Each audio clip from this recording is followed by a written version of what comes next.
Good evening sir.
Good evening sir.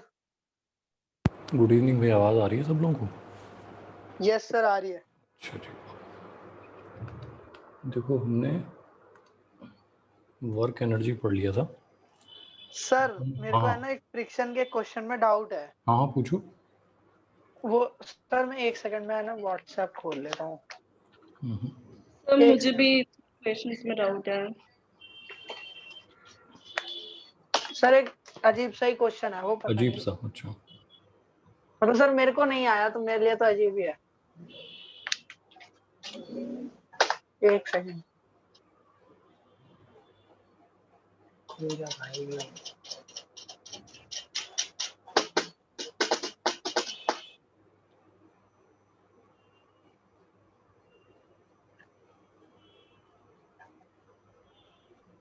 अरे यार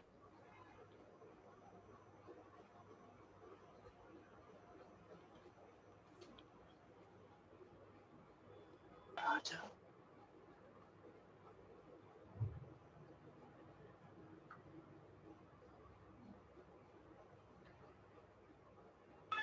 एक सेकंड सर, बस इसमें लोड होने में टाइम ले रहा है।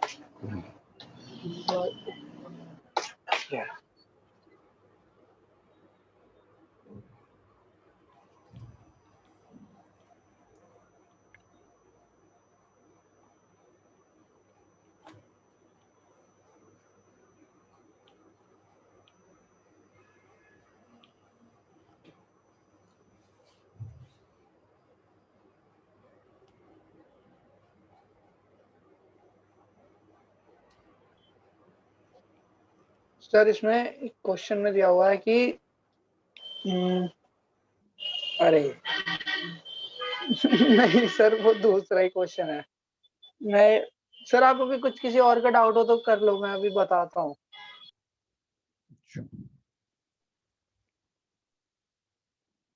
Good evening sir.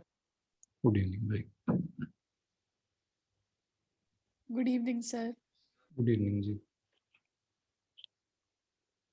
ये लवीना ज्वाइन हो गई क्या क्लास में?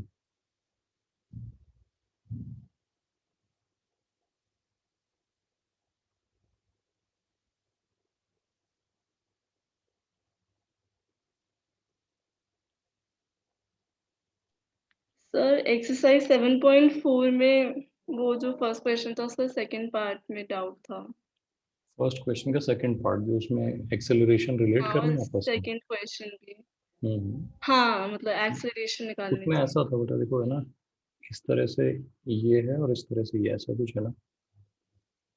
दूसरा वाला ऑब्जेक्ट जो है वो ऐसे रखा हुआ है। Yes sir. अच्छा, इसमें एंगल बताओ मुझे, यहाँ वर्टिकल से थीटा दिया हुआ है या हॉरिजॉन्टल से थीटा दिया हुआ है? सर एक सेकंड देख। सर मिल गया मेरे को मेरा वाला क्वेश्चन।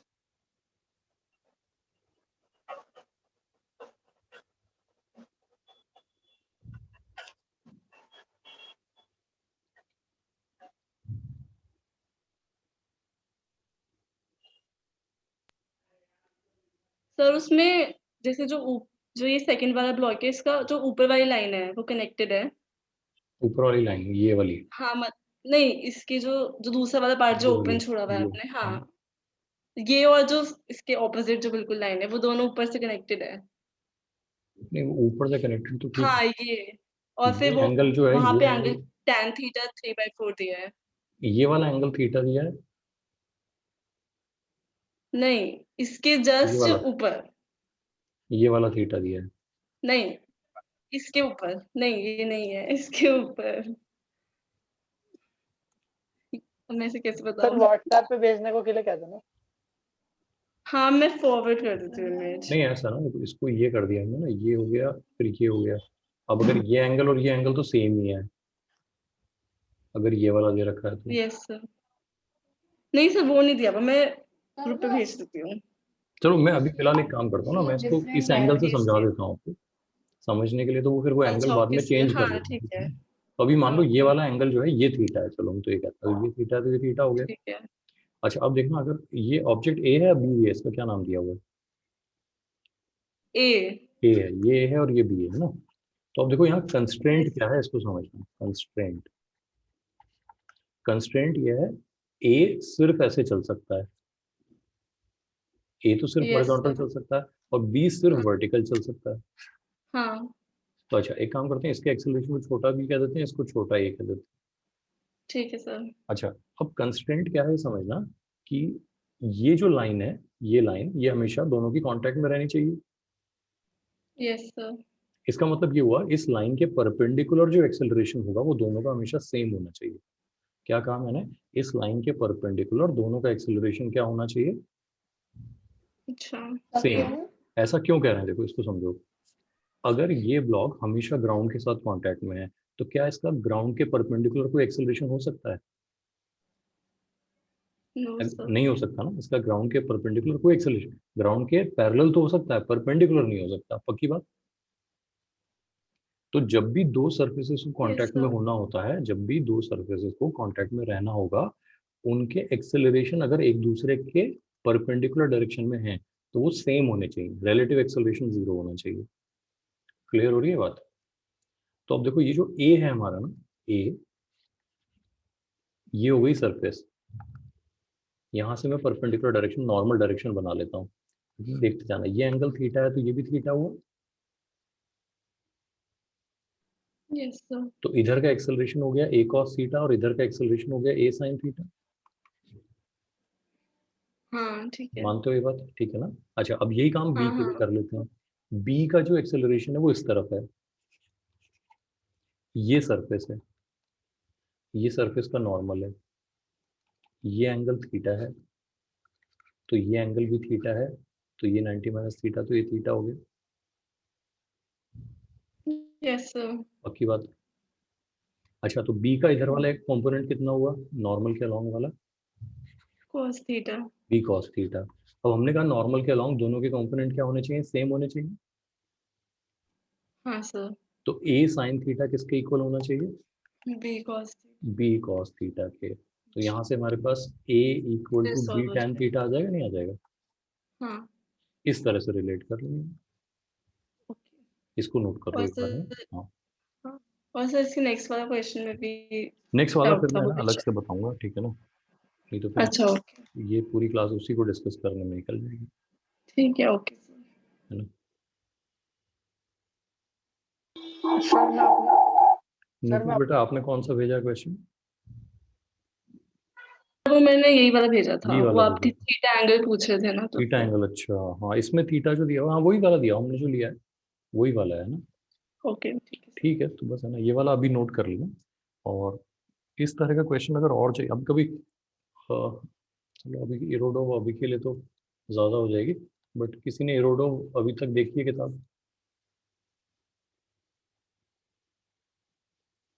नहीं सर। कोई बात नहीं, अभी देखेगी नहीं है ना, जब थोड़ा फिजिक्स बेटर हो जाएगी अपनी तब इसकी बात करेंगे। इसमें ऐसे बहुत सारे क्वेश्चन मिल जाएंगे, है ना, जिनको सॉल्व कर सकते हैं। तो आज हम सर बात, मेरा क्वेश्चन रह गया। आपका क्वेश्चन भी डिस्कस करेंगे, है ना। पिछली क्लास में थे क्या आप? हाँ सर मैं था ना। अच्छा थे, कोई नहीं यार, एक है ना डाउट वाली क्लास और रख लूंगा मैं, उसमें नहीं डिस्कस सर मेरा करेंगे। वो मेरा भी हाफ ईयरली का एग्जाम हुआ था ना, उसमें से एक क्वेश्चन है मेरा। अच्छा वो अभी क्लास के बाद पूछ लेना मुझसे, है ना। ठीक है सर। ठीक है। तो यहाँ लिखते हैं हम लोग सर्कुलर मोशन लिख लो, circular motion, meaning motion in a circle. अच्छा, सर्कल क्या होता है ये बात सबको क्लियर है? सर्कल को डिफाइन करना हो तो कैसे डिफाइन करेंगे?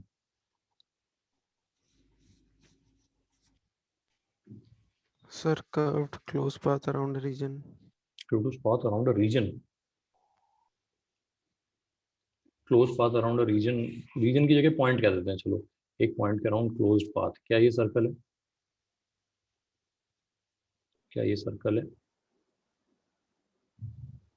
क्लोज पाथ तो ये भी है। Close sir. Equal distance from a single हाँ point. ठीक है ना। तो पहले हम सर्कल को डिफाइन कर लेते हैं। हम ये कहते हैं कि लिखो सर्कल, सर्कुलर पाथ की डेफिनेशन क्या होगी? A particle said to be in a circular path, a particle is said to be in a circular path, a particle is said to be in a circular path if its distance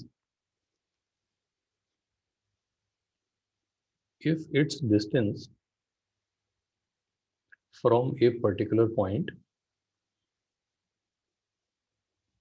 ध्यान रखना मैंने distance कहा है ना, if its distance from a particular point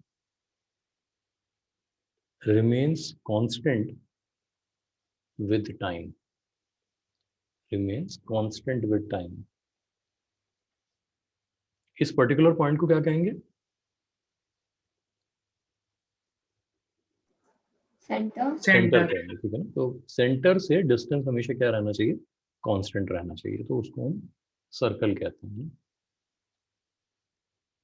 ठीक है, आगे चल के हम लोग ये भी बात समझ जाएंगे कि ये जो सेंटर है ये रेस्ट पे भी हो सकता है और मोशन में भी हो सकता है। जैसे रेस्ट वाला तो बहुत कॉमन एग्जांपल हो ही गया। अगर आप व्हील का एग्जांपल लो तो व्हील में क्या होता है, जो सेंटर है वो तो आगे मूव कर रहा होता है। भाई एक कार का व्हील इमेजिन कर लो, कार आगे जा रही है तो सेंटर आगे जा रहा है कि नहीं जा रहा है? Yes, sir. और जो पेरिफेरी वाले पॉइंट्स हैं ना, सर्कमफ्रेंस पे जो पॉइंट्स है, कोई भी पॉइंट ले लो, ये पॉइंट इसके चारों तरफ ऐसे घूम रहे हैं, ऐसे घूम रहे हैं, ठीक है ना। तो इनका डिस्टेंस इस चलते हुए पॉइंट से भी देखा जाए तो हमेशा कितना रहेगा? कांस्टेंट रहेगा, है ना। चाहे ये डिस्टेंस हो, चाहे ये डिस्टेंस हो, चाहे ये हो, चाहे ये हो, चाहे ये हो, है ना। तो सेंटर रेस्ट पे भी हो सकता है, जो कि हम इस चैप्टर में पढ़ेंगे। तो सेंटर मोशन में भी हो सकता है, जो हम रोटेशन में पढ़ेंगे आगे चल के, ठीक है ना। तो सर्कल की डेफिनेशन क्लियर हो गई? ठीक है, अब एक बात समझते हैं, what kind of displacement is there in a circular path। Circular path में डिस्प्लेसमेंट किस तरह का है ये समझना है। देखो लीनियर पाथ जब होता था हमारा, लीनियर पाथ,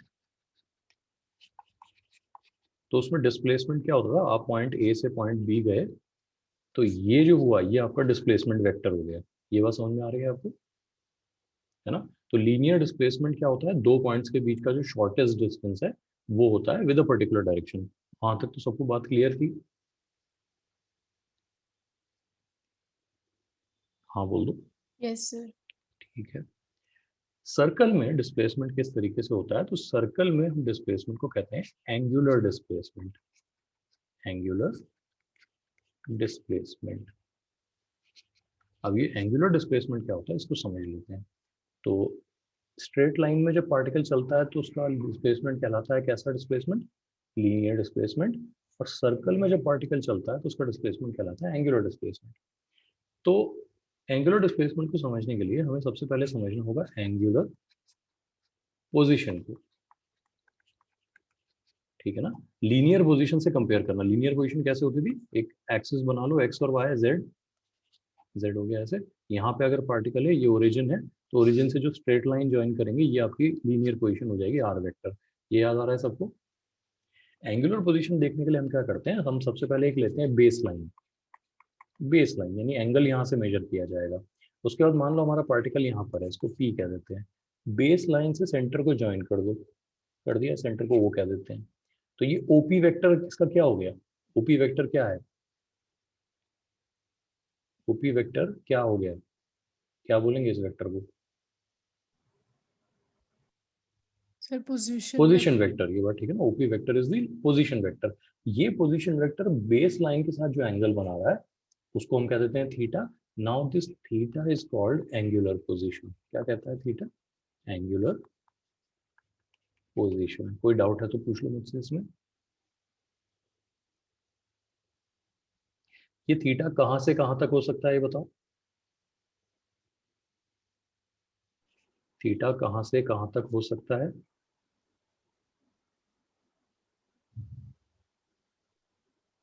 0 से 2 पाई। 0 से 2 पाई, बिल्कुल सही है, ठीक है ना। बात समझ में आ रही है सबको? Yes, sir. ठीक है। तो अब देखो, जब हम सर्कल में पार्टिकल होता है तो पोजीशन कैसे बताते हैं। मान लो अगर कोई बोले कि पोजीशन जो है वो π/3 है, π/3, तो आप समझ जाओगे पार्टिकल कहाँ पर है। कौन से क्वाड्रेंट में बताओ, π/3 मतलब कौन सा क्वाड्रेंट हुआ? First quadrant. और ये एंगल 60 डिग्री हो जाएगा। ये बात समझ में आ रही है? Yes sir. ठीक है। अभी मान लो यही मैं 2π/3 लिख दूं तो तुरंत आप समझ जाओगे कौन से क्वाड्रेंट की बात हो रही है। सेकंड क्वाड्रेंट की 120 डिग्री की बात हो रही है, ठीक है ना। तो कहने का मतलब जिस तरीके से हम लीनियर पोजीशन सुन के बता देते थे, आई कैप जे कैप के कैप सुन के कि पार्टिकल कहाँ पर है, वैसे ही यहाँ पे थीटा सुन के बता देंगे पार्टिकल कहाँ पर है।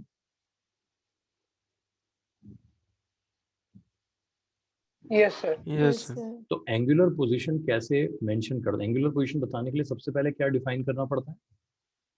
Sir base line. Base line है ना, एंगल वहीं से मेजर होगा। और बेस लाइन जनरली हम लोग एक्स एक्सिस की तरह ट्रीट कर लेते हैं, बट ऐसा कोई जरूरी नहीं है। किसी भी सर्कल में किसी भी डायरेक्शन को आप बेस लाइन बना सकते हो, है ना, but most common base line हम लोग क्या लेते हैं, एक्स एक्सिस को ले लेते हैं, ठीक है ना। ऐसा कोई हार्ड एंड फास्ट रूल नहीं है, but the idea is simple रखने के लिए कर लेते हैं। तो बेस लाइन से फिर आप मेजर करना शुरू कर दो। पार्टिकल अभी यहाँ पर है, फिर यहाँ पर है, फिर यहाँ पर है, फिर यहाँ पर। तो जो एंगल है वो 0 से 2 पाई वेरी करता जाएगा। 2 पाई के बाद ये एंगल रिपीट होना शुरू हो जाएंगे। ये बात समझ में आ रही है? Yes sir. ठीक है ना। अच्छा, अब बात करते हैं एंगुलर डिस्प्लेसमेंट की। Angular displacement. अच्छा, जब हम डिस्प्लेसमेंट वैसे डिसाइड करते थे तो क्या होता था, पोजीशन में चेंज को डिस्प्लेसमेंट कहते थे, है ना। अब मान लो हमारा पार्टिकल जो है वो P से उठ के, ये P है मान लो, P से उठ के Q पे चला जाता है। तो उसकी देखो पहले एंगुलर पोजीशन ये थी, अब एंगुलर पोजीशन ये हो गई है। ये पहले एंगुलर पोजीशन थी, इसको मैं कह देता हूँ θ1, और ये वाली जो एंगुलर पोजीशन इसको कह देता हूँ θ2। θ2, दिस इज θ2। समझ में आ रहा है? तो एंगुलर डिस्प्लेसमेंट कितना हुआ? एंगुलर डिस्प्लेसमेंट, एंगल में चेंज कितना हुआ? θ2 minus θ1. θ2 minus θ1। Final angular position minus initial angular position. ये क्लियर है? Yes sir. अगर बड़ा है तो इसको डेल्टा थीटा कह देते हैं, छोटा है तो इसको डी थीटा कह देंगे। ये बात समझ रहे हो? Yes sir. बड़ा है मतलब ऐसे मान लो ना कि 1 डिग्री 2 डिग्री 4 डिग्री 5 डिग्री है ना, तो हम इसको क्या कर देंगे, पूरा पूरा रेडियन में कह देंगे। बहुत स्मॉल डिस्प्लेसमेंट है, मान लो एक बहुत ही छोटा सा डिस्प्लेसमेंट हुआ है यहाँ से यहाँ तक, इतना सा इतना सा, तो उसको हम क्या कह देंगे, डी थीटा कह देंगे। ये बात ठीक है ना। तो डेल्टा थीटा और डी थीटा में फर्क समझ में आ रहा है? Yes, large sir. Angular displacement हो तो हम क्या लिखेंगे, डेल्टा थीटा। स्मॉल है तो क्या लिखेंगे, डी थीटा। D theta. ठीक है ना। अच्छा, डिफाइन करने कोई कहे तो हम कह सकते हैं change in the angular position is called angular displacement.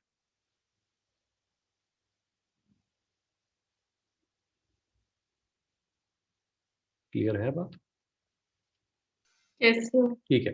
अच्छा, अब अगर मान लो ये काम पार्टिकल ने किसी बहुत छोटे से टाइम इंटरवल dt में किया है, तो क्या हम d थीटा बाई dt लिख सकते हैं किसी क्वांटिटी को, rate of change of angular position, Yes, sir.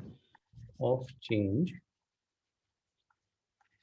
Of angular position. ठीक है, किसी को मालूम है इसको क्या कहते हैं, डी थीटा बाई dt को किस सिंबल से रिप्रेजेंट करते हैं? सर W या फिर एंगुलर वेलोसिटी। ओमेगा से बेटा, ओमेगा ओमेगा। से, है ना, ओमेगा, है ना, इसको हम ओमेगा कहेंगे, डब्ल्यू नहीं कहेंगे, ओमेगा कहेंगे, ठीक है ना। तो वो omega is called angular velocity, लिख लो, एंगुलर वेलोसिटी, है ना। मैथमेटिकली इसको D theta by D T से डिफाइन करते हैं। इसकी यूनिट क्या हो जाएगी एक बार बता दो मुझे। ऊपर थीटा है, नीचे टी है, sir radian per second. Radian per second हो जाएगी, बिल्कुल सही, एकदम सही, नोट कर लो, देखो।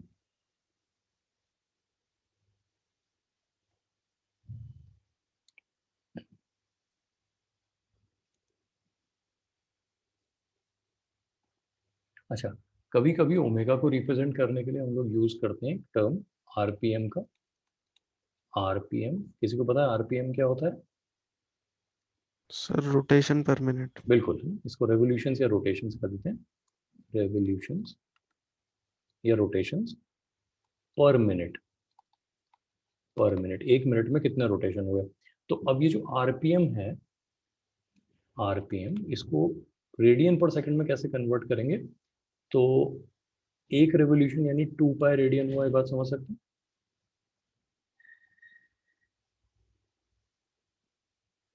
Yes, sir. ठीक है, एक मिनट में कितने सेकंड हुए? 60. 60, तो ये pi by 30 radian per second बन जाएगा। तो 1 RPM is equal to pi by 30 radian per second. ये कन्वर्जन याद रहेगा, यस सर। नोट कर लो इसको। सर कन्वर्जन एक और बता दीजिए, इंटरनेट चला गया। अच्छा, अगर आरपीएम को रेडियन पर सेकंड में कन्वर्ट करना था, तो आरपीएम में आर क्या होता है? रेवोल्यूशन। तो एक रेवोल्यूशन यानी कितना एंगल घूमना, एक पूरा रेवोल्यूशन तो होना 360। मतलब 2 पाई बेटा, उसको रेडियन में हाँ, कहेंगे 2 बाई। और मिनट को सेकंड में कहेंगे तो 60 कह देंगे। Yes sir. तो हमारे पास 1 RPM equal to pi by 30 radian per second आ गया, याद रहेगा, यस सर। ठीक है ना। तो ये जो आरपीएम होता है, ये एक तरीके से ये बताता है कि कोई चीज कितना फास्ट घूम रही है। जैसे कोई अगर हमें कहे कि एक मोटर है, मोटर है ना, जो 3000 आरपीएम की है, इसको कंपेयर करें किसी दूसरी मोटर से जो 2000 आरपीएम की है, तो हम कहेंगे कौन सी मोटर ज्यादा पावरफुल या फास्ट है? सर पहली फर्स्ट पहली वाली। वाली 3000 रेवोल्यूशंस पर मिनट कर रही है, ठीक है ना, समझ जाएंगे बात, कोई दिक्कत? Yes sir. ठीक है ना, चलो खैर, तो आरपीएम लिखना हमें आ गया। अच्छा, अब ये जो हमने ओमेगा लिखा है, अगर हम इसको भी एक बार डिफरेंशिएट कर दें, D omega by D T, rate of change of angular velocity, है ना, या इसको थीटा के टर्म्स में लिखें तो ये डबल डेरिवेटिव ऑफ थीटा हो जाएगा, क्योंकि omega itself is D theta by D T. इसको क्या क्वांटिटी कहेंगे? Rate of change of angular velocity, sir angular acceleration. Angular acceleration. तो इसको सिंबल देते हैं अल्फा, तो इसको हम कहेंगे एंगुलर एक्सेलरेशन, एंगुलर एक्सेलरेशन, है ना। इसकी यूनिट क्या हो जाएगी? Radian per second second square. ठीक है ना। तो ओमेगा अगर टाइम के साथ चेंज हो रहा है तो किस क्वांटिटी की वजह से चेंज होगा?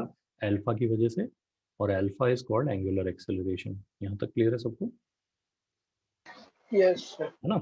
तो लिख लो कैसे से,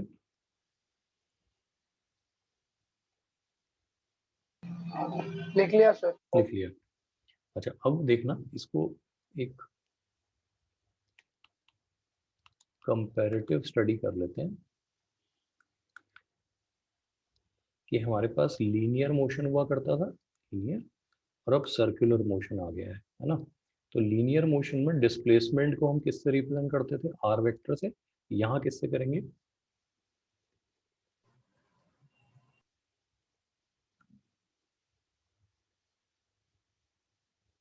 बोलो please. Sir W vector. Theta से बेटा, थीटा से। डिस्प्लेसमेंट वहां आर होता था, यहाँ थीटा होता है, आई बात समझ में। Yes sir. वेलोसिटी वहां पे वी वेक्टर होती थी, यहाँ पे क्या होगी? Omega vector. ओमेगा, सिर्फ ओमेगा, है ना, omega. Omega as a vector अभी के लिए डिस्कस नहीं करते हैं, थोड़ा कॉम्प्लिकेटेड है, वो बाद में डिस्कस कर लेंगे हम लोग। Okay sir. एक्सेलरेशन वहां होता था ए वेक्टर, यहाँ पे हो जाएगा अल्फा, ठीक है ना।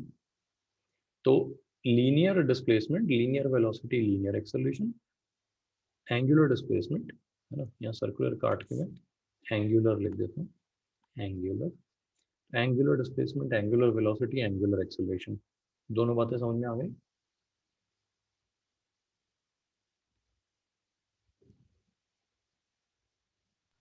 Yes sir. ठीक है। अच्छा, इनको आपस में कैसे रिलेट करेंगे? तो एक तो फॉर्मूला लिख लेते हैं, v equal to omega R और a equal to are alpha, ठीक है ना।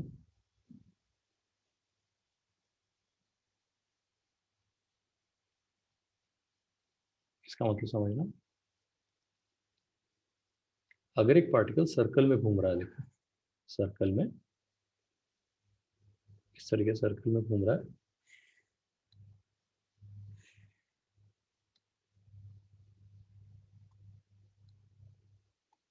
यहां मैं लिख देता हूँ थीटा, थीटा। तो क्या आप मुझे बता सकते हो कि ये जो थीटा घूमने पे लीनियर डिस्प्लेसमेंट हुआ है, ये कितना हुआ है? ये हमने वेक्टर पढ़ते हुए एक बार डिस्कस किया भी था, अगर किसी को याद हो। ये रेडियस आर है, ये रेडियस आर है, ये थीटा है। तो ये जो डिस्प्लेसमेंट है, लीनियर डिस्प्लेसमेंट, ये कितना है? कोई बता सकता है क्या?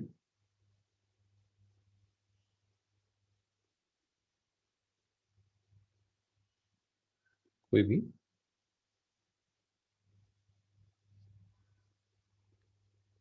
इसको मैं फिलहाल के लिए डेल्टा एक्स लिख देता हूँ, ये डिस्प्लेसमेंट। किसी को याद है डेल्टा एक्स कितना होता था?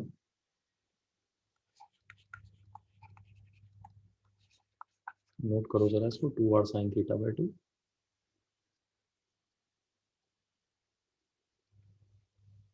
कोई प्रूव कर सकता है इसको? सर परपेंडिकुलर ड्रॉप करके होगा। परपेंडिकुलर ड्रॉप करके किया था, बिल्कुल वही काम है। तो delta X equal to 2r sin theta by 2, इसको नोट करो पहले तो।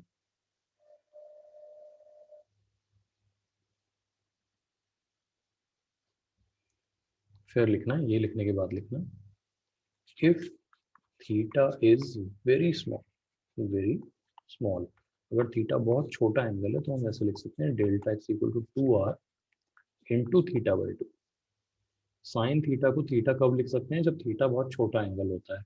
ये वाली मैथ्स मालूम है सबको?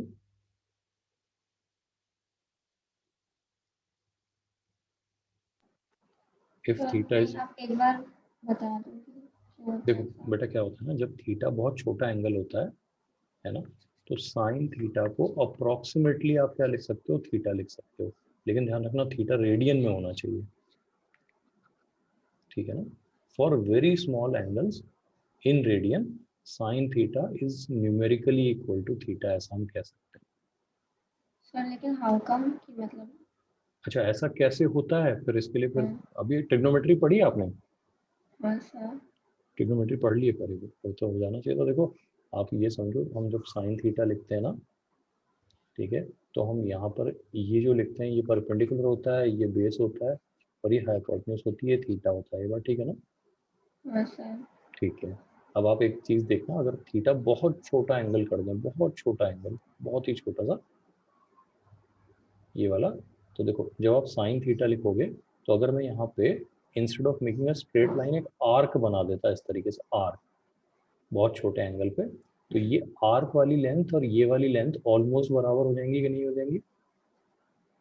हाँ सर ठीक है, पक्की बात है समझ ना? आ गया। तो साइन थीटा जो हुआ वो तो हमारा क्या हो गया? वो हमारा हो गया परपेंडिकुलर अपॉन हाइपोटेन्यूज। क्लियर है यहाँ तक? हाँ सर समझ और आ जब गया। थीटा लिखेंगे तो थीटा हमारा कितना हो जाएगा? थीटा हो जाएगा हमारा, बोलो, arc length upon upon radius. Base. अच्छा, अब बहुत छोटे एंगल के लिए ये बेस और ये हाइपोटेन्यूज ऑलमोस्ट सेम होंगे, हाँ सर। ठीक है ना। तो मैं यहाँ पे आर की जगह एच लिख सकता हूँ, हाँ सर। तो sine theta equal to theta आ जाएगा, नहीं आ जाएगा? हाँ सर सही है। क्लियर है ना? सर जैसे वो कर्ड वाले ग्राफ में वैल्यू निकालने के लिए करते थे, वैसे ही तो होगा। समझा नहीं बेटा, कौन से कर्व वाले ग्राफ में कह रहे हो? नहीं सर, जो हमने पहले नहीं पढ़ा था कि वो ऐसे एक ऐसे सर कर्व में ऊपर ग्राफ जाता था, उसमें सर हम डेल्टा निकाल देते थे ना उसका बीच का, मतलब बहुत ज्यादा छोटा एंगल दोनों के उसके बीच में डिस्टेंस वो थीटा नहीं डिस्टेंस। हाँ वैसे ही होगा। हाँ वैसे ही तो है सर उसका कॉन्सेप्ट भी। मैं समझ नहीं पा रहा हूँ, लेकिन मेरा मन हाँ कहने को कह रहा है, तो मैं क्या ड्रॉ करके बताते तो मैं समझ जाता, बट ठीक है, कोई नहीं है ना, फिर समझ। नहीं सर, वो हमने पढ़ा था ना कि जैसे मतलब y और x एक्सिस ले लिया हमने, ठीक है, सर फिर वो सर एक कर्व ओरिजिन से एरिया एक ऐसे निकालते कर्व। थे ना, हाँ बहुत सर छोटा एरिया, सा एरिया। हाँ एरिया ठीक है, अंडर द याद आ कर्व वाला, गया। हाँ ठीक हाँ है, एरिया बिल्कुल अंडर द कर्व, वही बिल्कुल बिल्कुल बोलना नहीं आ रहा, याद आ रहा था मेरे को। हाँ बहुत सर वैसे ही तो होगा। सही है। तो ये समझ गए ना, अभी के लिए ये समझ गए। तो यहाँ पे देखो डेल्टा एक्स बराबर आर थीटा आ गया, नहीं आ गया? और क्योंकि बहुत छोटा है तो मैं delta X equal to R D theta लिख दूं, चलेगा? Theta is a very Yes, sir. Small angle, तो इसको डी थीटा करके लिख देता ना, बहुत स्मॉल पार्ट ऑफ थीटा है ये, है ना। अच्छा, दोनों तरफ डेल्टा टी से डिवाइड कर देता हूँ, डेल्टा टी से, डी टी से, तो D X by D T को वी कह सकते हैं,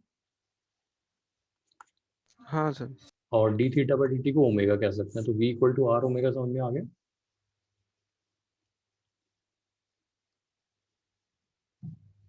ठीक, यस सर आ गया। और डिफरेंशिएट कर देते हैं, तो dv by D T equal to R times D omega by D T हो जाएगा। अच्छा, dv बाई डी टी को क्या कहते हैं बेटा? Acceleration. Linear linear acceleration, acceleration. और d omega by D T को कहते हैं एंगुलर अल्फा। एक्सेलरेशन। तो a equal to are alpha derive हो गया यहाँ से। यस बात समझ में आ रही है? Yes sir. ठीक है, तो अभी तक का ज्ञान क्लियर है? कोई डाउट हो किसी को यहाँ से यहाँ तक? No, sir. No sir. तो ये बात हमने सर्कुलर में समझी है। अच्छा, अब कुछ डेरिवेशन करने होंगे हमें सर्कल में, वो एक बार समझ लेते हैं ना। तो पहले एक सर्कल बना देता हूँ मैं यहाँ पे, और ये मान लो थीटा बना देते हैं, एंगुलर पोजीशन का काम करेगा, इसको आर लिख देते हैं। ये हमारा वेक्टर की तरह से हो गया एक तरह से। तो ये ओरिजिन ले लेते हैं, सेंटर को ओरिजिन, ये एक्स एक्सिस ले लेते हैं, वाई एक्सिस ले लेते हैं, और इसको एक्स कॉमा वाई लिख देते हैं। ये एक्स कॉमा वाई कोई दिक्कत तो नहीं लिखने में, एक्स कोऑर्डिनेट वाई कोऑर्डिनेट।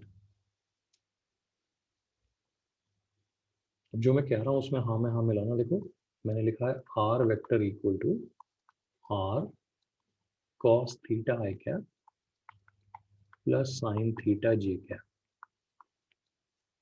देखो ये है आर कॉस थीटा जो कि x के बराबर है, और ये है आर साइन थीटा जो कि y के बराबर है। डायग्राम में समझ में आ रहा है? तो मैं पोजीशन वेक्टर को आर कॉस थीटा आई cap plus R sine theta जे कैप लिख रहा हूँ, गलत तो नहीं लिख रहा हूँ? No sir. No sir. अच्छा, यहाँ पे एक चीज देखना, ये जो वेक्टर है कॉस थीटा आई कैप प्लस साइन थीटा जे कैप, जो ब्रैकेट में लिखा हुआ है, ये यूनिट वेक्टर है, प्रूव करो।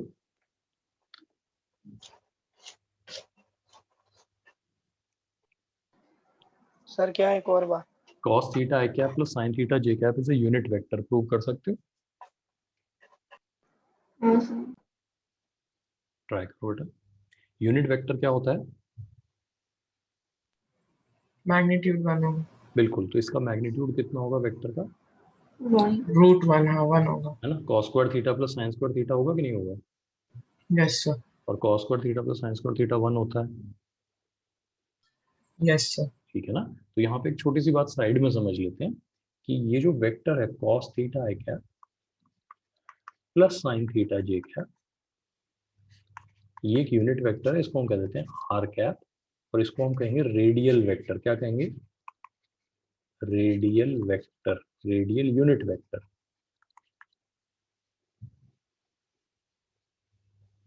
cos theta I cap plus sin theta j cap is radial unit vector। ठीक है, रेडियल का मतलब समझना, along the radius। Radial word का मतलब क्या हुआ? along the radius। ये रेडियल डायरेक्शन है, ठीक है ना? Yes sir. ठीक है। अच्छा, अब ये रेडियल वेक्टर बाहर की तरफ पॉइंट कर रहा है, ये बात समझ में आ रही है? इसको कहते हैं रेडियली आउटवर्ड। इस डायरेक्शन को क्या कहेंगे? Radially outward. अगर इसके पूरा ब्रैकेट लगा के माइनस साइन लगा दूं तो ये डायरेक्शन क्या हो जाएगा? Radial. रेडियली इनवर्ड हो Inwards. जाएगा, ये बात ठीक है ना? तो ये जो रेडियल वेक्टर है ये पॉइंट करता है रेडियली आउटवर्ड, और अगर हम इसको ब्रैकेट में लिख के माइनस साइन बाहर लगा दें तो ये बन जाएगा रेडियली इनवर्ड। कोई दिक्कत तो नहीं इसमें?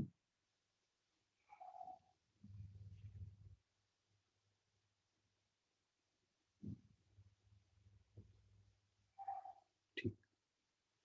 अब एक बात समझा थोड़ा सा, क्योंकि ये मैथमेटिकल है ना, तो ज़्यादा फोकस करना पड़ेगा, इसलिए ध्यान देना। ये हमने लिखा थीटा, यहाँ से मैं टेंजेंट ड्रॉ कर देता हूँ। देखो ये टेंजेंट, टेंजेंट समझते हो सब लोग? Tangent, Yes, sir. ठीक है। अच्छा, अब एक बात देखो, अगर ये थीटा है तो ये भी थीटा हुआ और ये एंगल भी थीटा हुआ, ये बात समझते हो? अच्छा, मान लेते हैं ये वाला वेक्टर जो है ये भी 1 यूनिट का है और ये वाला वेक्टर भी 1 यूनिट का है, तो इस वेक्टर का वर्टिकल कंपोनेंट cos थीटा हुआ कि sin थीटा हुआ? cos theta. cos theta. और इसका हॉरिजॉन्टल कंपोनेंट क्या हुआ? Sin Sin theta. नहीं theta. बेटा, sin थीटा नहीं हुआ, देखो इस तरफ पॉइंट कर रहा है, इस तरफ उल्टी तरफ, Minus sin theta. Minus sine theta. तो अगर मैं लिखूं माइनस साइन थीटा है क्या प्लस cos थीटा जे कैप, तो ये टेंजेंशियल वेक्टर रिप्रेजेंट करेगा टी कैप। कौन सा वेक्टर कहेंगे इसको? Tangential, tangential unit vector. ध्यान से देखना है इसको और कंपेयर करते चलो, रेडियल वेक्टर कैसा होता है और टेंजेंशियल वेक्टर कैसा होता है। ये माइनस साइन थीटा क्यों आया है, बात सबको क्लियर हो रही है? नहीं सर, एक बार रिपीट कर देखो बेटा, यहाँ से देखो, देखो ये भी वेक्टर 1 यूनिट का लिया हमने, 1 यूनिट का, ये भी 1 यूनिट का लिया, यहाँ तक तो क्लियर है? Yes sir. तो इसका जो वर्टिकल कंपोनेंट आ रहा है आपका वो cos थीटा आता हुआ दिख रहा है आपको, यस सर। और हॉरिजॉन्टल कंपोनेंट इधर की तरफ पॉइंट कर रहा है, साइन थीटा है लेकिन इधर की तरफ पॉइंट कर रहा है, ओके सर, यस सर। इसलिए माइनस साइन थीटा आया। ये बात क्लियर है? Yes sir. ठीक है। तो अगर ये रेडियल वेक्टर है तो ये टेंजेंशियल वेक्टर है, इस बात को याद रखोगे? अच्छा, रेडियस और टेंजेंट आपस में परपेंडिकुलर होते हैं, बात क्लियर है? Yes, sir. ठीक है। दो परपेंडिकुलर वेक्टर्स का क्या जीरो होता है? Sir, cross product. Cross product. Dot product, dot product याद करो। हाँ सर, डॉट प्रोडक्ट। Yes, तो sir. इन Dot दोनों का product. डॉट प्रोडक्ट जीरो है, प्रूव कर सकते हो? इन दोनों का डॉट प्रोडक्ट जीरो है, ये बात प्रूव कर सकते हो आराम से। Yes sir. देखो डॉट प्रोडक्ट लेके देख लो, जीरो आ रहा है कि नहीं आ रहा है। Yes, sir. पक्की बात? Yes, sir. तो Zero. रेडियल और टेंजेंशियल वेक्टर से फेमिलियर हो गए आप लोग? मैं वापस से वो सर्कल बना देता हूँ अपना शुरू वाला।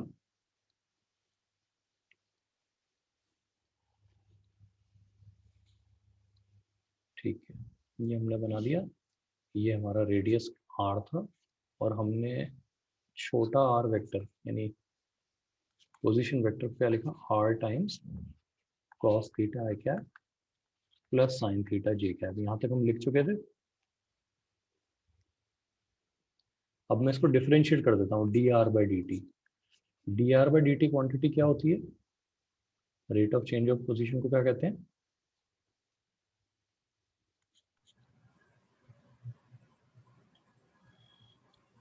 बोलो भाई। Linear velocity. Linear velocity, velocity vector कह देते हैं। अच्छा, इसको डिफरेंशिएट कैसे करना है वो देखते हैं, ध्यान से देखना। मैथ्स ही मैथ्स है इसमें, है ना। आर तो कांस्टेंट है, cos थीटा को डिफरेंशिएट किया तो हमने लिखा cos थीटा का डेरिवेटिव क्या होता है? Minus minus sine sin theta theta. D theta by D t. ये d theta by D t extra क्यों मल्टीप्लाई किया, कोई बताएगा?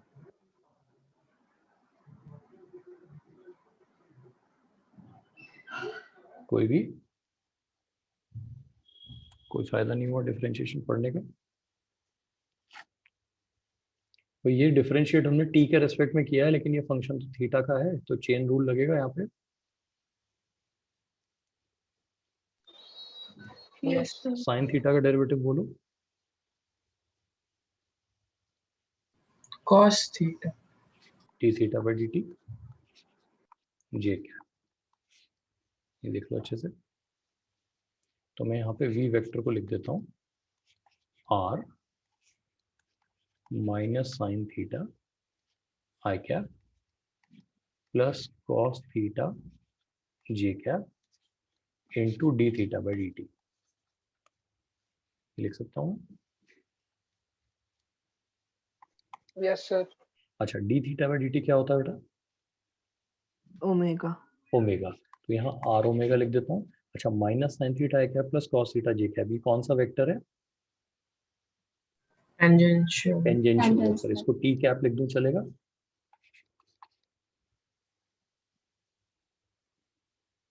Yes sir.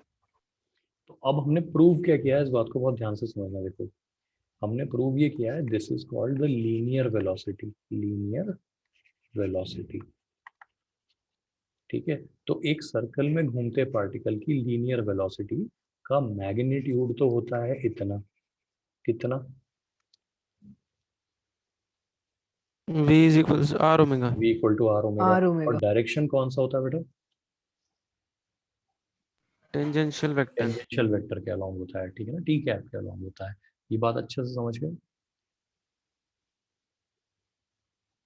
ठीक है।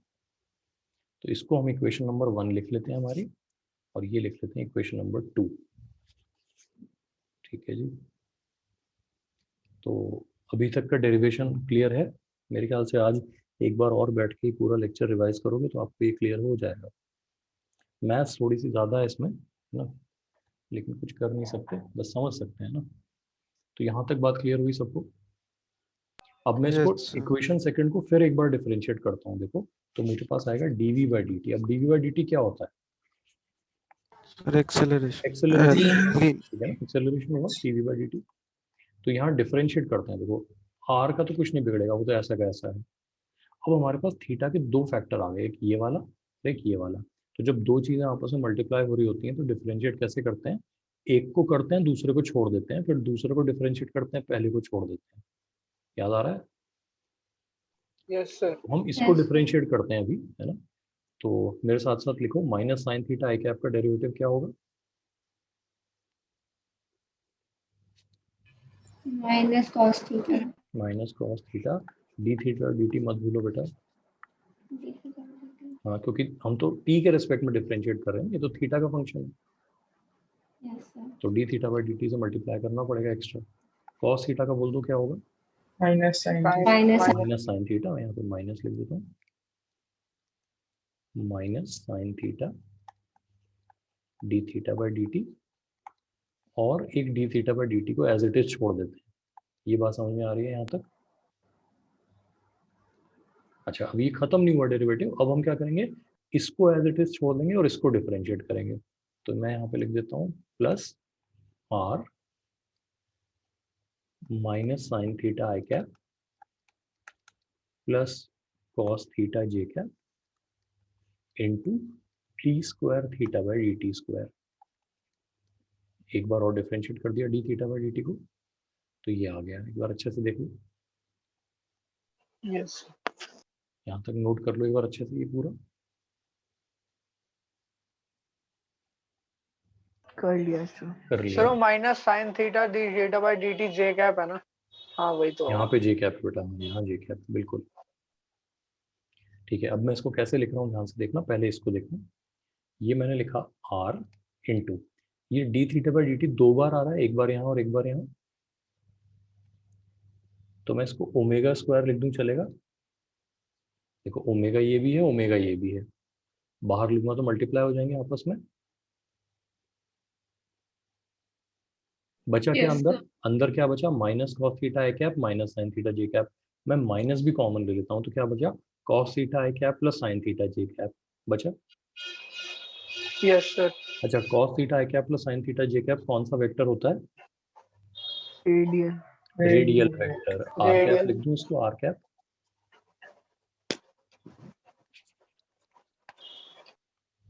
देख लो अच्छे से, यस सर। पक्की बात। Yes sir.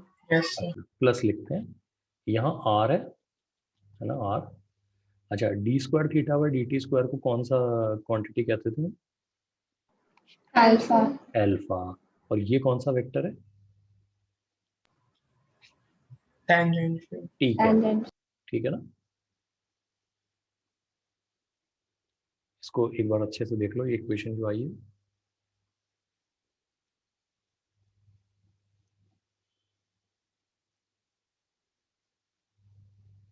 लिख ली? सर इसमें से भी तो माइनस आर लेके वो अंदर वो omega square are r cap plus वो sorry omega square r cap minus alpha इस कैप पे तो लिख सकते हैं। हाँ लिख लो, लेकिन फिलहाल ये इक्वेशन लिख ली है सबने? Yes sir. ठीक है। अब इस इक्वेशन, ये समझाना क्या चाह रही है इक्वेशन, ये देखना कि इसको हम कहते हैं नेट एक्सेलरेशन। क्या कहते हैं? नेट या टोटल एक्सेलरेशन। ये टोटल एक्सेलरेशन दो परपेंडिकुलर वेक्टर से मिलकर बना है। आर और टी आपस में परपेंडिकुलर है, मानते हो? Yes sir. Yes sir. ठीक है, तो ये दो परपेंडिकुलर एक्सेलरेशन से मिलकर बना है। इस वाले एक्सेलरेशन को हम कहते हैं सेंट्रीपिटल, सेंट्रीपिटल एक्सेलरेशन। इस एक्सेलरेशन को हम लोग कहते हैं टेंजेंशियल एक्सेलरेशन।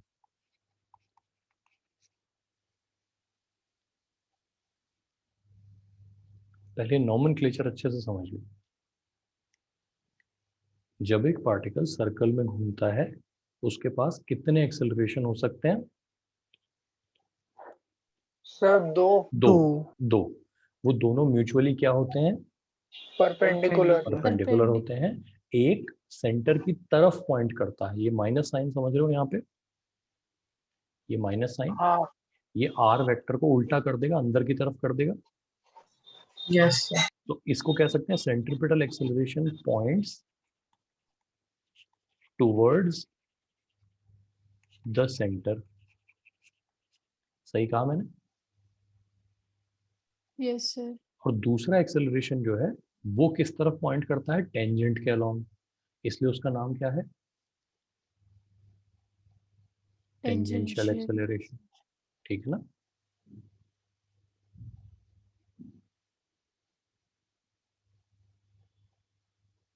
बात आ रही है समझ में? Yes sir. ठीक है, यस सर। एक बार क्या करते हैं, इसको फिगर में ड्रॉ कर लेते हैं ऐसे कि मान लो एक पार्टिकल सर्कल में घूम रहा है, इसके पास दो एक्सेलरेशन है, एक इधर पॉइंट करता है, एक इधर पॉइंट करता है।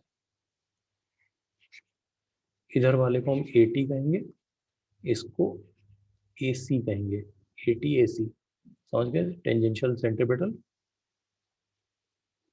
और जो इनका रिजल्टेंट होगा वो नेट एक्सेलरेशन कहलाएगा, A वेक्टर। Yes sir. पक्की बात है? Yes sir. कोई दिक्कत इसमें? अच्छा, अभी तक क्या याद कर पाए हो? सेंट्रीपिटल एक्सेलरेशन को क्या लिखते हैं?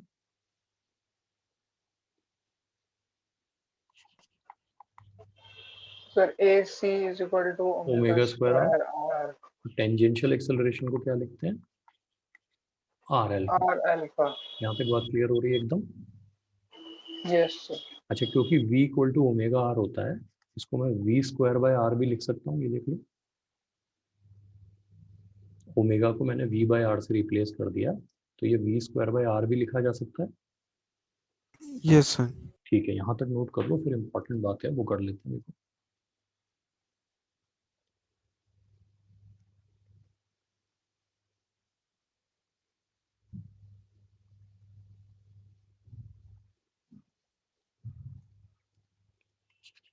अपने आप से क्वेश्चन पूछते हैं, what does each acceleration do? ठीक है ना। हर एक्सेलरेशन जो है, हर यानी कौन? सेंट्रिपिटल और टेंजेंशियल करते क्या है, इनका रोल क्या है ना। तो सबसे पहले बात कर लेते हैं सेंट्रिपिटल की, सेंट्रिपिटल एक्सेलरेशन, इसका रोल क्या है ना। तो लिखो it keeps the particle in the circular path. इस एक्सेलरेशन का रोल क्या है, ये पार्टिकल को सर्कुलर पाथ में रखता है। मतलब अगर ये नहीं होगा तो पार्टिकल कैसा पाथ में जाएगा, स्ट्रेट जाएगा, एकदम स्ट्रेट, ठीक है ना, डायरेक्शन चेंज नहीं कर पाएगा। तो इसका काम डायरेक्शन को चेंज करना है। इसका काम किसको चेंज करना है,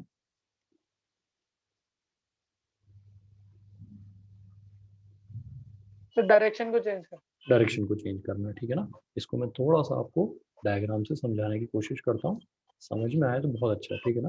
देखो ये सेंटर है, ये वेलोसिटी वेक्टर है। तो सेंट्रिपिटल एक्सेलरेशन किस तरफ लग रहा है बेटा, इस तरफ, देखो इस तरफ, ठीक है ना, पक्की बात। पार्टिकल अभी यहाँ पर है और किस तरफ जा रहा है, राइट की तरफ। ये जाता दिख रहा है सबको, यस सेंट्रिपिटल सर, एक्सेलरेशन ऐसे लग रहा है। तो ये सेंट्रिपिटल एक्सेलरेशन क्या करेगा, एक बहुत छोटा से टाइम के बाद इमेजिन करो, अभी पार्टिकल इस जगह पर है, इस जगह पर वेलोसिटी वेक्टर इस तरफ है। तो ये इसके क्या करेगा, अपने डायरेक्शन में, अपने पैरेलल एक बहुत छोटी सी वेलोसिटी क्रिएट करेगा इस डायरेक्शन में, छोटी सी वेलोसिटी। ये किसने क्रिएट की छोटी सी वेलोसिटी, सेंट्रिपिटल एक्सेलरेशन में। अब देखो ये हमारी पुरानी वेलोसिटी है, ये जो ऐड हुई वेलोसिटी है, वेक्टर सम करना सब लोग जानते हैं। अब वेलोसिटी का डायरेक्शन ये हो जाएगा कि नहीं, यस सर, यानी अभी अभी पार्टिकल इधर जा रहा था, अगले ही इंस्टेंट पे वो यहाँ दिखेगा आपको इस जगह और ऐसे जा रहा होगा। पक्की बात,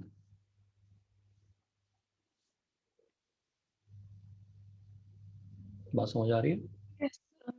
ठीक है। अच्छा, सेंट्रिपिटल पार्टिकल ध्यान रखना यहाँ आ चुका है इस जगह, बहुत छोटा सा डिस्प्लेसमेंट है, एकदम जीरो के बराबर इमेजिन करना है इसको, तभी समझ पाओगे। यहाँ से उठ के पार्टिकल यहाँ आ गया है, ठीक। अब बताओ सेंट्रिपिटल एक्सेलरेशन अब किस तरफ लग रहा होगा, इस तरफ लग रहा होगा कि नहीं। उसका काम तो हमेशा किस तरफ लगना है, सर अपनी साइड, सेंटर की तरफ बेटा, सेंटर की तरफ, अपनी तरफ नहीं, हाँ सेंटर की तरफ, है ना। सेंटर की तरफ। ये सेंटर है, ओ है ना। अच्छा, अब इस वेलोसिटी में एक छोटी सी वेलोसिटी ऐड होगी इस तरीके से, देखो अपने ही पैरेलल, नई वेलोसिटी ये बन जाएगी, यस सर, ये बन गई नई वेलोसिटी। पार्टिकल उठ के अब यहाँ आ चुका है, देखो यहाँ से उठ के यहाँ आ गया पार्टिकल। एक्सेलरेशन फिर अपना डायरेक्शन बदल देगा, ऐसे है सेंटर की तरफ, फिर से यही खेल हो जाएगा, छोटी सी वेलोसिटी आई, इसमें ऐड हो गई, ये देख रहे हो पार्टिकल कैसे जा रहा है, ऐसे, यहाँ से यहाँ से यहाँ से यहाँ। और ये जब होता जाएगा तो पार्टिकल का अल्टीमेट पाथ कैसा हो जाएगा, हाँ सर सर्कुलर हो गया। ये कहानी समझ गए सब लोग। सर यस वेलोसिटी वेक्टर भी मतलब चेंज होगा ना। डायरेक्शन में चेंज हो रहा है बेटा, यस मैग्नीट्यूड सर, हाँ हो रहा है, ठीक है ना। मैग्नीट्यूड में क्यों नहीं चेंज हो रहा है, वो जो सेंट्रिपिटल एक्सेलरेशन ऐड कर रहा है वेलोसिटी, वो बहुत छोटी है, कितनी छोटी, ऑलमोस्ट जीरो। ऑलमोस्ट जीरो, ठीक है ना। तो वो ऑलमोस्ट जीरो ऐड होने के बाद डायरेक्शन तो बदल देता है, लेकिन क्या नहीं बदलता, मैग्नीट्यूड। मैग्नीट्यूड नहीं बदलता, बिल्कुल सही बात है ओके ना। सर, तो यस सर, सेंट्रिपिटल एक्सेलरेशन का काम क्या है, हर वक्त पार्टिकल की वेलोसिटी का क्या बदलते रहना, डायरेक्शन। डायरेक्शन बदलते रहना। वेलोसिटी हमेशा किस डायरेक्शन में रहेगी, टेंजेंशियल डायरेक्शन में रहेगी। किस में रहेगी, टेंजेंशियल डायरेक्शन, टेंजेंशियल डायरेक्शन में। और एक्सेलरेशन सेंट्रिपिटल हमेशा उसके क्या लगता रहेगा, परपेंडिकुलर। परपेंडिकुलर लगता रहेगा। तो बहुत इंपॉर्टेंट बात है ये बात समझना कि जब एक पार्टिकल को इस तरह का एक्सेलरेशन मिल जाए जो हमेशा वेलोसिटी के क्या रहे, परपेंडिकुलर। परपेंडिकुलर रहे, तो वो पार्टिकल कैसे पाथ में चला जाता है, सर्कुलर सर्कुलर पाथ में चले जाता है। ये बात ठीक है ना। तो अभी तक जो हम मोशन पढ़ते थे वो होता था लीनियर मोशन। लीनियर मोशन में एक्सेलरेशन हमेशा वेलोसिटी के या तो पैरेलल होता था या एंटी पैरेलल होता था। पैरेलल होता था तो वेलोसिटी को बढ़ा देता था, एंटी पैरेलल होता था तो क्या करता था? सर घटा देता था। घटा देता था, ठीक है ना। तो जो लीनियर एक्सेलरेशन होता है उसका काम तो वेलोसिटी को बढ़ाना या घटाना होता है। जो सेंट्रीपिटल एक्सेलरेशन होता है उसका काम वेलोसिटी का क्या चेंज करना होता है? डायरेक्शन चेंज करना होता है। ये बात समझ में आ गई? यस। Yes. तो सेंट्रीपिटल एक्सेलरेशन का रोल सबको क्लियर हो गया?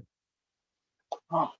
अच्छा, कोई अगर पूछे हाउ मच सेंट्रीपिटल एक्सेलरेशन, पूरा लिखना है इसको ना, centripetal acceleration is required by a particle.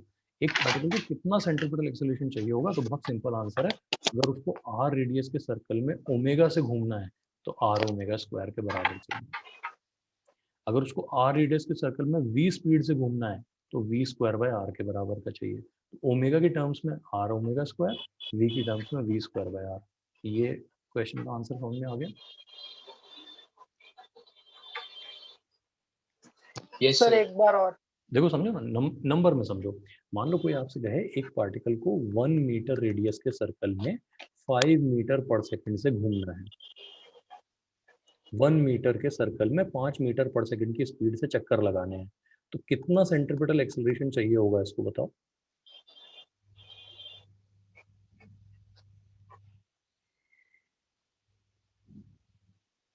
Sir 25 metre पर सेकंड। मीटर पर सेकंड। ये बात समझ में आई? Yes sir. क्लियर एकदम? हाँ सर आगे। ठीक है ना।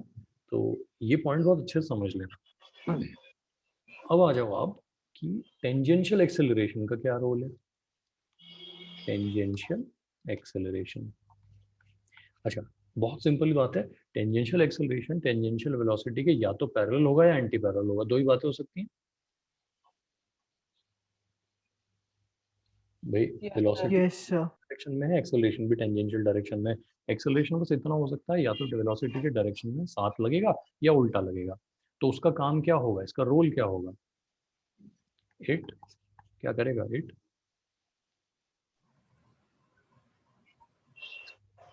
अगर velocity, it changes the magnitude of velocity. लिख लेते हैं, it changes the magnitude of velocity.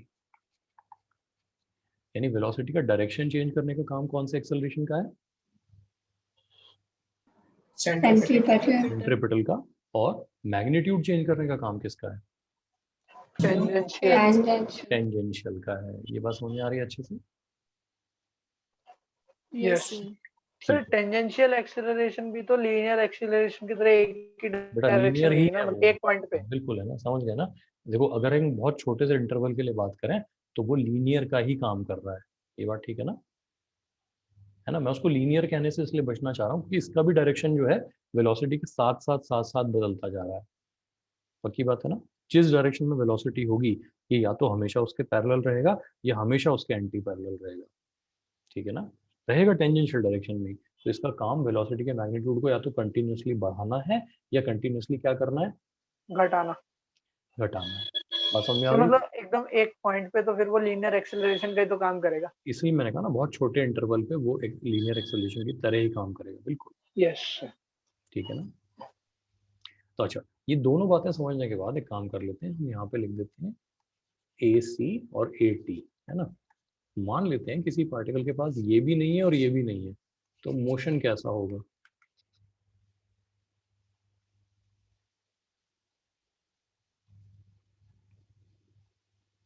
Sir, uniform. Uniform linear है ना, यूनिफॉर्म लीनियर। सोच लो अच्छे से। Yes, sir. Yes sir. ये जीरो है लेकिन ये नॉन जीरो है, अब बोलो। Uniform circular. है Sorry, Non-uniform linear. Non uniform linear. बिल्कुल सही है। ये नॉन जीरो है लेकिन ये जीरो है। Uniform circular. यूनिफॉर्म हाँ। सर्कुलर, यूनिफॉर्म सर्कुलर है ना। और दोनों नॉन जीरो हैं तो non uniform circular. Non uniform circular. अच्छे समझ सर गए पूरा नॉन डिस्कशन? यूनिफॉर्म सर्कुलर का एक बार बता दीजिए। हाँ हाँ, नॉन यूनिफॉर्म सर्कुलर खुद सोचो कैसा मोशन होगा जिसमें पार्टिकल हर वक्त सर्कुलर पाथ में जा रहा है और स्पीड साथ साथ क्या होती जा रही है, बढ़ रही है या घट रही है? बढ़ रही है या घट रही है, ठीक है ना? हाँ सर ठीक है, समझ। ठीक है ना, पक्की बात है ना?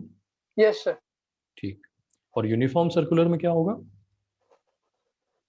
सर उसकी स्पीड कांस्टेंट रहेगी। स्पीड कांस्टेंट रहेगी, ठीक ना, जाएगा सर्कल में लेकिन स्पीड हमेशा क्या रहेगी? कांस्टेंट। कांस्टेंट रहेगी। बिल्कुल, आगे बात समझ में? Yes sir. ठीक है, तो इस डिस्कशन को हम कंटिन्यू करेंगे। अभी राघवन अपना क्वेश्चन पूछ लो और बाकी लोग तब तक अगर जाना चाहते हैं तो जा सकते हैं ना। हाँ सर मैं एक सेकंड। पूछो सर, अपना क्वेश्चन पूछ लो।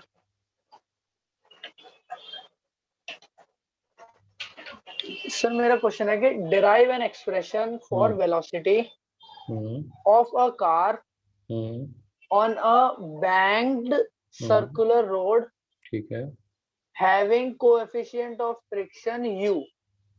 ठीक है। हाँ, इसका आंसर सर यार आया ही नहीं मेरे को हमने किया पेपर। था, याद करो, हमने जब जब एक कार एक बैंक सड़क पे जाती है तो हमने वेलोसिटी की लिमिट निकाली थी, याद करो, एक डिस्कशन हमने किया था। इससे कम रखेंगे तो नीचे स्लिप कर जाएगी और इससे ज्यादा रखेंगे तो ऊपर स्लिप कर जाएगी, पता है?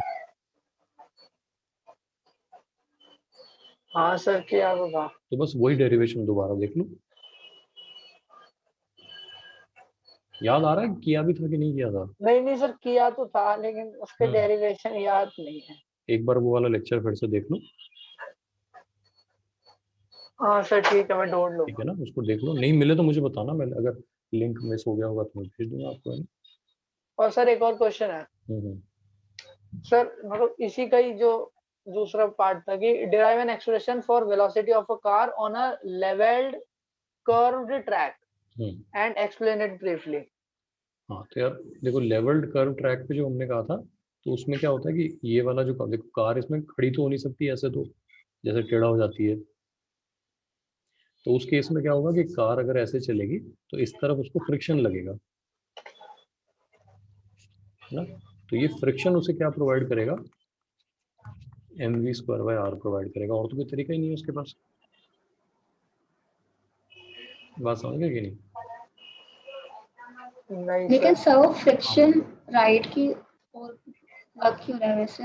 राइट की ओर नहीं, राइट नहीं बेटा, सेंटर की तरफ लगेगा ना। देखो समझो, ओ अच्छा, कार ऐसे चल रही है राइट है। Forward direction okay. में, कार फॉरवर्ड जा रही है सर्कल के टेंजेंट के अलोंग जा रही है, लेकिन उसको सेंटर की तरफ तो एक ही फोर्स लग सकता है, वो है फ्रिक्शन। Yes sir. ठीक है ना, तो ये फ्रिक्शन ही है जो इसको क्या प्रोवाइड करेगा? सेंट्रीपिटल फोर्स प्रोवाइड करेगा। अगर फ्रिक्शन नहीं होगा तो कार बाहर की तरफ स्लिप कर जाएगी, सर समझे? इसमें वेलोसिटी का एक्सप्रेशन कैसे डिराइव होगा? ये आ गया F = mv²/r, v = अच्छा फ्रिक्शन कितना होगा वो म्यू mg से निकाल लो, फ्रिक्शन को म्यू mg रख दो आप, ये आ गया आपका mv²/r, है ना? तो आपके पास v = कितना आ जाएगा? हो जाएगा म्यू जी आर का अंडर रूट आ जाएगा।